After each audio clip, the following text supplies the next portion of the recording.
So thank you, Dirk, again. The university, a refuge of truth and truthfulness. Very unwelcome truths have emerged from the universities, and very unwelcome judgments have been handed down from the bench time and again. And these institutions, like other refuges of truth, have remained exposed to all the dangers arising from social and political power. Yet the chances for truth to prevail in public are, of course, greatly improved by the mere existence of such places and by the organisation of independent, supposedly disinterested scholars associated with them. And it can hardly be denied that, at least in constitutionally ruled countries, the political realm has recognised, even in the event of conflict, that it has a stake in the existence of people and institutions over which it has no power. Hannah Arendt wrote these words in her essay entitled Truth and Politics, which was published in 1967. Then, as now, 2022, in a world where the concept of truth is publicly fragile, indeed contested, to posit the university as a refuge of truth is radical. To argue furthermore for the important presence of the academic discipline of theology in any university which wishes to see itself as a refuge of truth seems foolhardy, mistaken to many academics, to the public, and perhaps particularly so in Ireland today.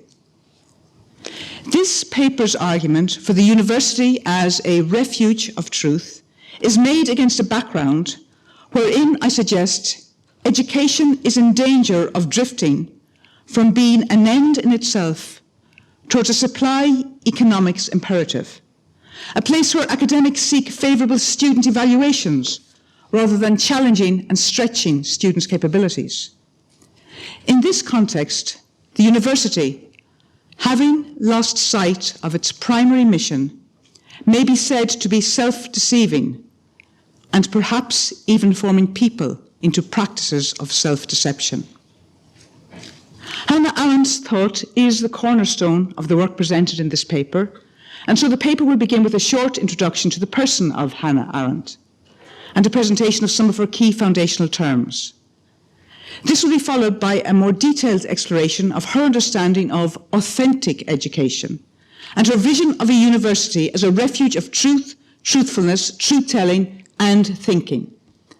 The paper concludes by arguing that it is in a university thus conceived that theology, the theology which is a sacra doctrina, has a home. Indeed, it will be argued that the academic discipline of theology is essential for a university to be a university.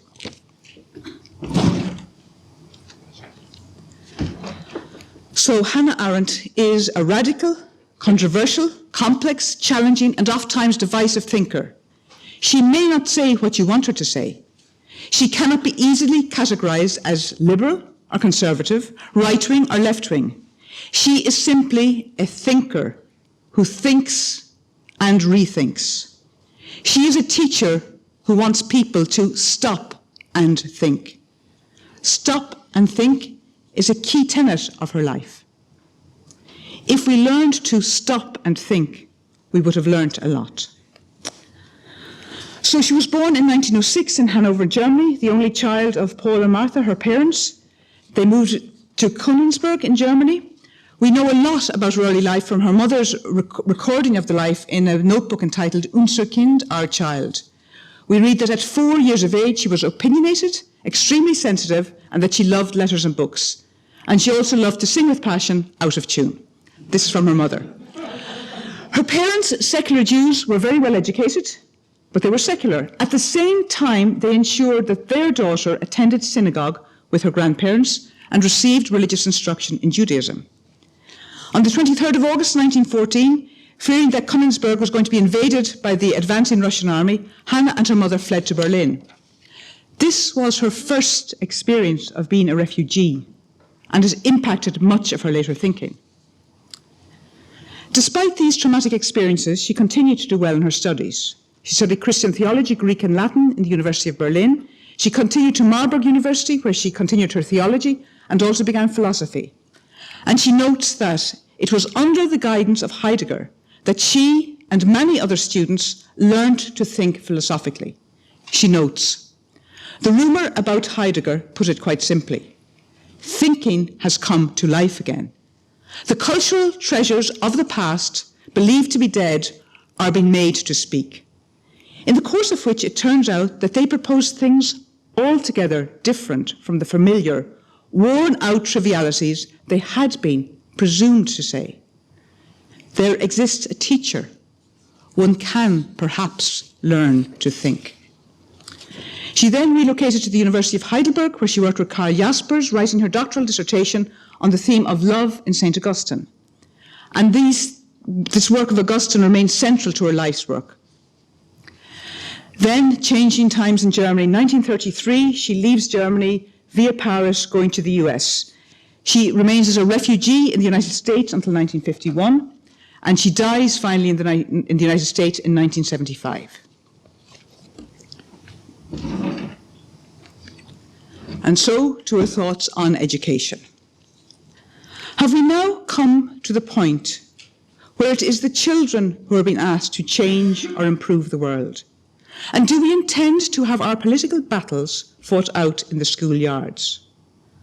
Thus, she ponders in her controversial article of 1959, where she addresses the issue of racial segregation in the United States.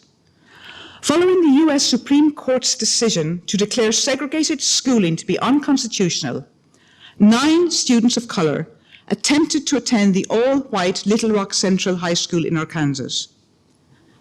A newspaper image of 15-year-old Elizabeth Eckford walking away from school, followed by a jeering, grimacing mob of white students, was the event around which Arendt composed this article. The girl, Arendt notes, had been asked, indeed forced, to be a hero. The adult world had abnegated their authority to shield and protect this particular child from the world. Elizabeth Eckford was being forced to be a hero on society's terms. The adult world was asking the child to carry adult problems and not shielding the child from racism. And these ideas become seminal to her philosophy of education. The proper role of school, of an institute for education, she argues, is to provide a refuge, a place where we can prepare to live in the world and not in itself to be a political battlefield. The argument made is found also in her earlier essay, The Crisis in Education, 1954. And the same argument is found, I will suggest, in her vision of a university. The argument stems from her concept of modern society as consisting of 3 spheres of existence: the private, normally understood as the home, the family, the social, and the political. The school, in this vision, is an intermediary between the private realm of the home and the political public realm. It is a refuge, a place for thinking in a safe environment where pupils, students, are shielded from the world for a time. They are sheltered from a world where space for thinking, for critical thought, is lacking. They are sheltered from the atmosphere of thoughtlessness that she believed to be pervading the Western world. And this is precisely what she identified as distorted in the Elizabeth Eckford controversy. For Arendt, children are human beings in process of becoming, but not yet complete. Human beings in process of becoming. Once a child is brought into the world, adults assume a twofold responsibility. Firstly, for the development of the child, to ensure protection and care so nothing destructive happens to them from the world. And secondly, also, a certain responsibility for the world, which Arendt advises needs protection, and I quote, to keep it from being overrun and destroyed by the onslaught of the new that bursts upon it with each new generation. The school is the institution which protects and cares for the child and facilitates their transition from the private world of the family to the social and political world. The adult, whether parent or teacher, rightfully has authority, an authority which is a responsibility. And anyone who refuses to assume joint responsibility for the world should not have children and must not be allowed to take part in educating them. She is adamant. The world of adult and of child are distinct, but interconnected. To free the world of the child from the authority of the adult is wrong. It is destructive of the child, and a relinquishing by the adult of their rightful and duty-filled responsibility. This, she argues, is what is happening in much modern theories of pedagogy. The function of the school is to teach children what the world is like. People must be educated into an awareness, a desire and an ability to conserve the world for future generations. It is exactly for the sake of what is new and revolutionary in every child, education must be conservative. It must preserve this newness and introduce it as a new thing into an old world, which, however revolutionary its actions may be, is always, from the standpoint of the next generation, superannuated and close to destruction. Our hope always hangs on the new which every generation brings, she notes. Here she is referring to one of her most innovative and challenging insights, the concept of natality, very closely connected to Pegui's newness that we heard about last night. We have all come into the world by being born, and the world is constantly renewed by each new birth. Each person born is a new human being and a becoming human being. Natality is twofold. It is an education for the world, an introduction of the new humans to the complex and contradictory human-made world. This is the situation that the child must learn to navigate. But natality is also about the possibility of introducing change and newness to our world.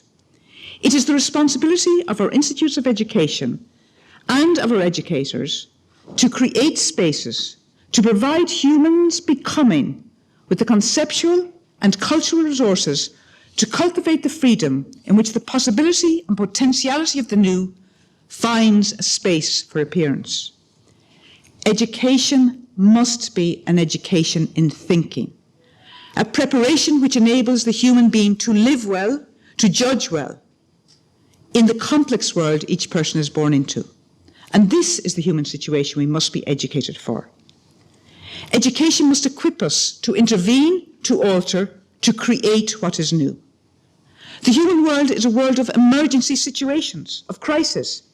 Education should at least provide the possibility for people to respond to these crises and once again to set the world aright anew.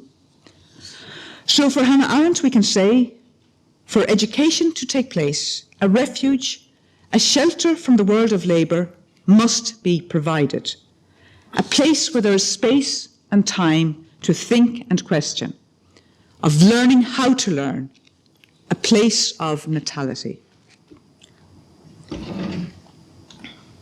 And so to Hannah Arendt and the idea of a university. There'll be 3 stages in this: the Hebrew University, McCarthy era, and student activism. She never dedicated a specific article to the idea of a university as she did to the idea of education.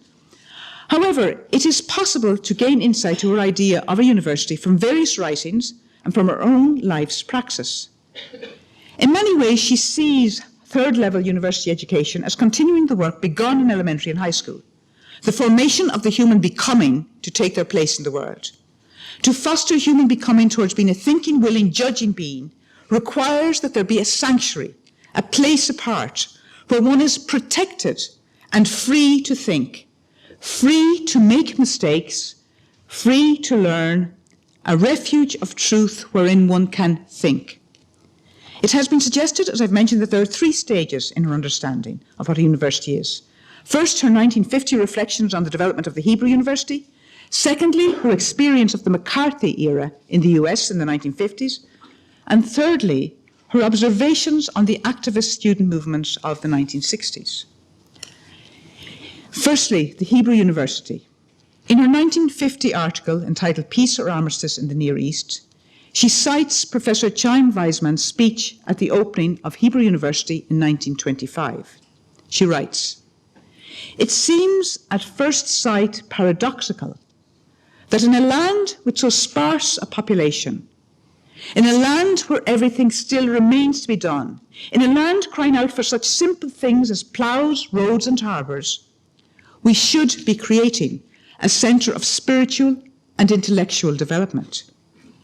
But it is no paradox for those who know the soul of the Jew. It is true that great social and political problems still face us and will demand their solution.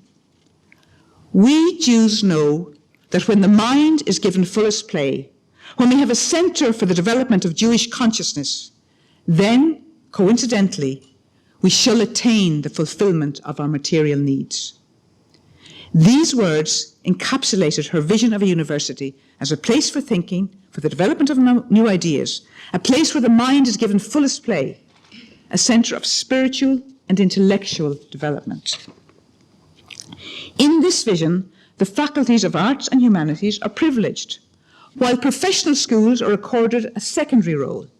In this vision, the university is not about responding to social needs and demands, not specifically about training people for the work environment. Hebrew University was the manifestation of a spontaneous, creative impulse that had nothing to do with the logic of urgency and necessity characteristic of social needs. Paradoxically, it is at once this very separation from pressing social needs and from the control of government that renders the university thus conceived and the humanities vulnerable to survival. And so to the McCarthy era.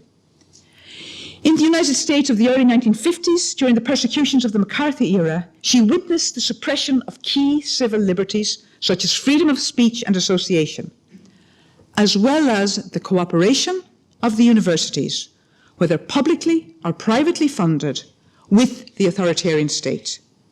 Investigations, criticisms, research were all controlled. The complex interdependence of the academic and the state became very visible. She noted in a letter to Jaspers that if a young academic did not receive a comment about their unquestioned loyalty in an academic reference, they would not be able to get employment. This hindering of the freedom of the academic institute was also reflected, she noted, in the link between the funder and the university. In her earlier correspondence with Jaspers, she had expressed concern that in the United States, wealthy funders sought to control what their sons and daughters were being taught in university. Now she writes to him of companies such as the Ford Foundation needing to quickly divest themselves of large sums of money to avoid tax, funding institutes to do organised research. Research, not teaching, then becomes the reason for the university. And the research is not free, but tied to big projects.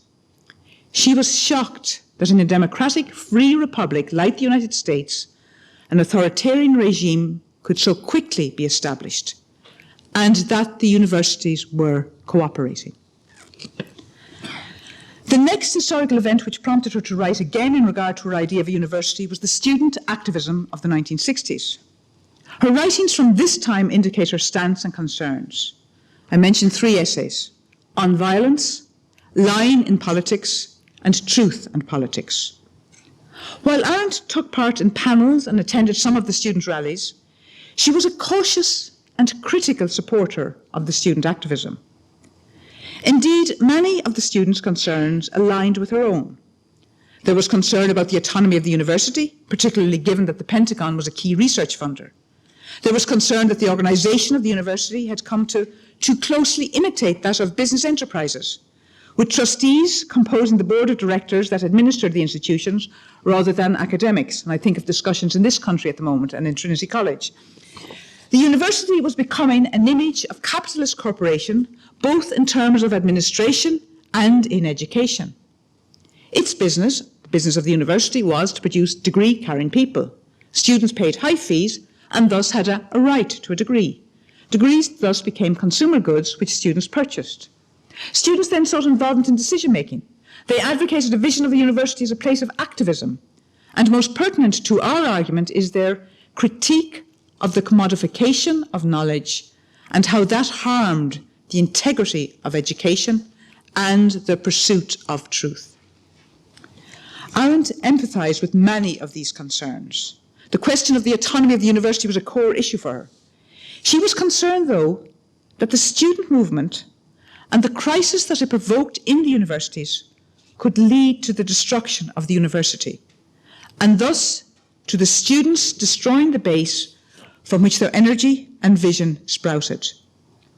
Her argument is that if the university is destroyed, then there is no space for intellectual detachment, no place where the disinterested pursuit of truth can be fostered, and, what is worse, it is unlikely that civilized society of any kind will be able to survive the disappearance of these curious institutions whose main social and political function lies precisely in their impartiality and independence from social pressure and political power. The student movement sought to politicize the university. Arendt was concerned that any political force would control thinking. She had witnessed these dangers at first hand. A student may at once be an activist, but the university, she believed, is not the locus for their activism. This view is comparable with that expressed in her thoughts on Elizabeth Eckford, that Elizabeth should not have been politicized.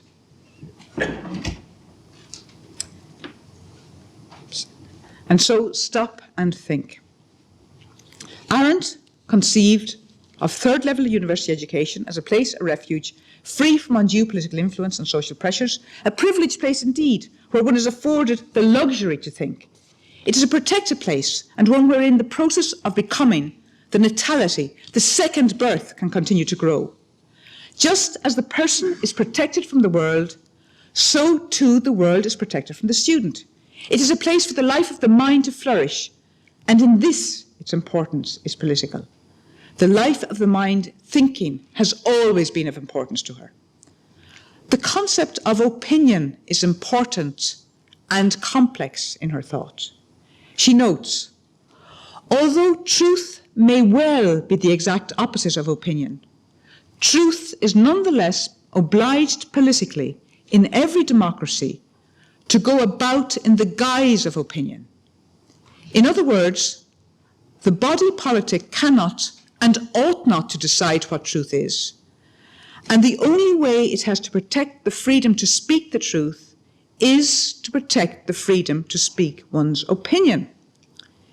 In the essay Truth and Politics, she notes, facts and opinions, though they must be kept apart, are not antagonistic to each other. They belong to the same real. Now, this is the important part. Facts inform opinions, and opinions, inspired by different interests and passions, can differ widely and still be legitimate as long as they respect factual truth. Freedom of opinion is a farce unless factual information is guaranteed and the facts themselves are not in dispute. She is aware and has experienced the manipulation of opinion. The opinion she strives to describe positively is not an opinion where power or influence depends on strength of numbers. Rather, the validity of an opinion stems from how it was formed. Opinion needs to be freed from the private interests that entrap it. She uses Kant's phrase, enlarged mentality, and her own phrase, representative thinking, to seek to describe the way in which opinion can be endowed with impartiality. So, teaching thinking. Every human being can think as I can. Every human being can reflect as well as I do. Every human being can judge as I can. The question, how do I create this desire in them? I don't know. And that is the challenge to every teacher. How do we create in others the desire to think?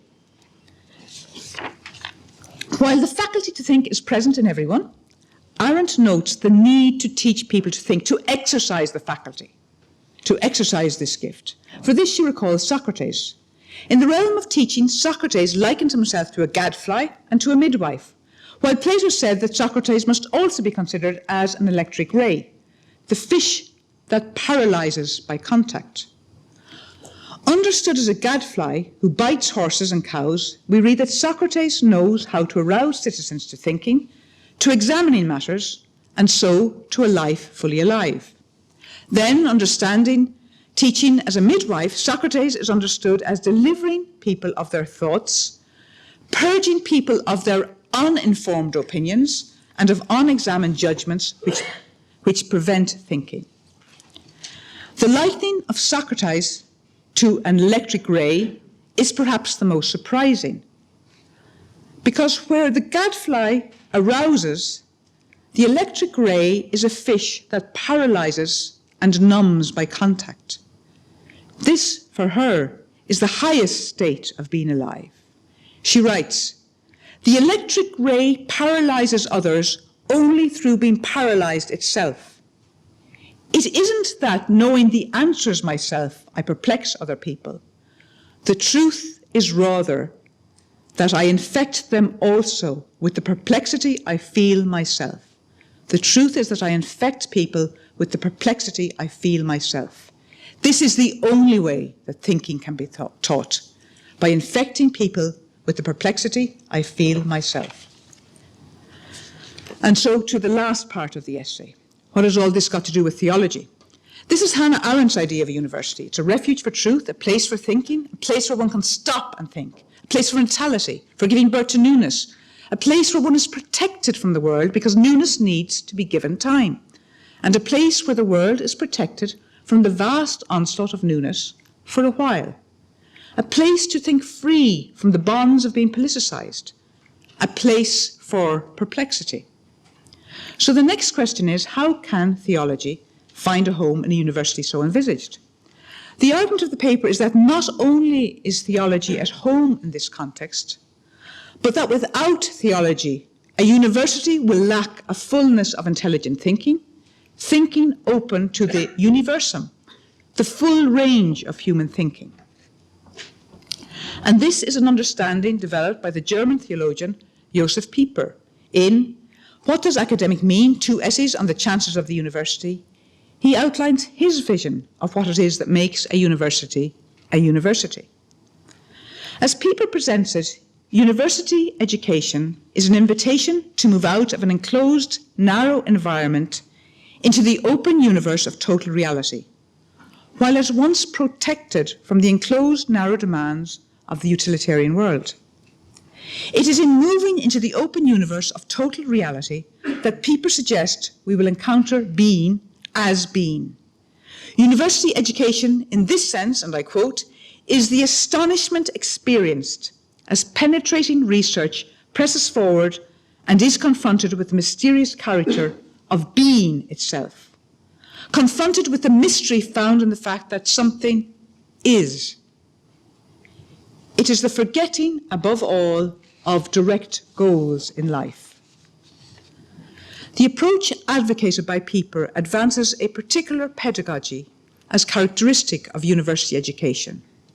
He terms it a philosophical theoria, an understanding of education where students are encouraged to discuss questions about the meaning of human freedom from every angle and perspective, and challenged to think about the meaning of human life and death, about human flourishing, about what it means to live well. This is what makes a university a university. Philosophia for him is what he terms a loving search for wisdom, a never-ending search in this world. Within this vision of university education, it is the way in which individual disciplines are approached, taught, studied that is important. Disciplines must be engaged with in an academic way, with philosophical theoria. This understanding allows Pieper's vision of a university to accommodate the formation of professionals, to be somewhat vocational. The key is the methodology, philosophical theoria. Professional training in the true university is itself academic. A university is a university when its disciplines are treated in an academic way. That is, in a philosophical way. The mere addition of a subject area is not in itself what makes a university a university. For he notes, even philosophy as a subject can be treated in a very unphilosophical way. And I think many of us will have experienced that. Philosophical thinking, in Pieper's understanding of philosophia, is receptive, without an eye to power. It involves both being aroused by the sting, the bite of the gadfly, and paralyzed, numbed by the stingray. It is a commitment to openness. Openness to the realization that encounter with reality has a further consequence. It leads to the question, what is? To what Pieper terms the sphere beyond the human, to God. This path, this openness to the sphere beyond the human, is characteristic of much ancient philosophy, he notes. Much ancient philosophy is based on the conviction that it would be simply unphilosophical to exclude on principle any sort of possible information about reality. For the same reason, a university without theology cannot be a university in the full sense. Pieper, a student of Aquinas, would have been familiar with the medieval university's pedagogy of disputatio, one of the main engines of the theology of Thomas Aquinas. In the tradition of Aquinas, theology is at once a sacra doctrina, a holy teaching, and one in which disputatio is inherent.